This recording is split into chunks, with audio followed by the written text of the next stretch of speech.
বর্তমান দিনে কলকাতার যে কয়টি বড় পুজো প্যান্ডেল হয়, নিউ আলিপুরের সুরুচি সংঘ তাদের মধ্যে অন্যতম।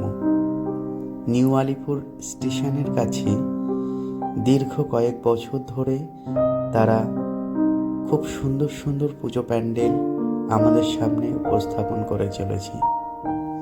অনুশীলন সমিতির 150 বছরের প্রাক্কালে এবছর তাদের বিনম্র নিবেদন আহুতি। স্বাধীনতা সংগ্রামে আমরা বাঙালিদের অবদানকে অস্বীকার করতে পারি না, কারণ আমাদের বাঙালি বীর যোদ্ধারা স্বাধীনতা সংগ্রামের জন্যে নিজেদের জীবন আত্মবলিদান দিয়েছিলেন।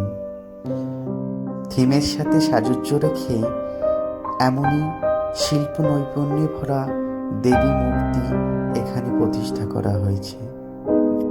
মণ্ডপের প্রতিটি ছত্রে নিখুঁত নিপুণতায় ফুটিয়ে তোলা হয়েছে আমাদের বীর যোদ্ধা বঙ্গ সন্তানদের প্রতিকৃতি। ঋষি অরবিন্দ থেকে শুরু করে যতীন্দ্রনাথ মুখোপাধ্যায়, প্রীতিলতা উপাধ্যায় থেকে শুরু করে হেমচন্দ্র কানলকর কিংবা আমাদের সকলের প্রিয় মাস্টার সূর্য সেন। তাই দেরি না করে আজই ঘুরে আসুন সুরুচি সংঘের পুজো মণ্ডপ। নিউ আলিপুর স্টেশনের কাছে নেমে মাত্র 5 মিনিট হাঁটা পথে পৌঁছে যান নিউ আলিপুরের বিখ্যাত সেই পুজোর প্যান্ডেল সুরুচি সংঘের পুজো প্যান্ডেলে। ধন্যবাদ।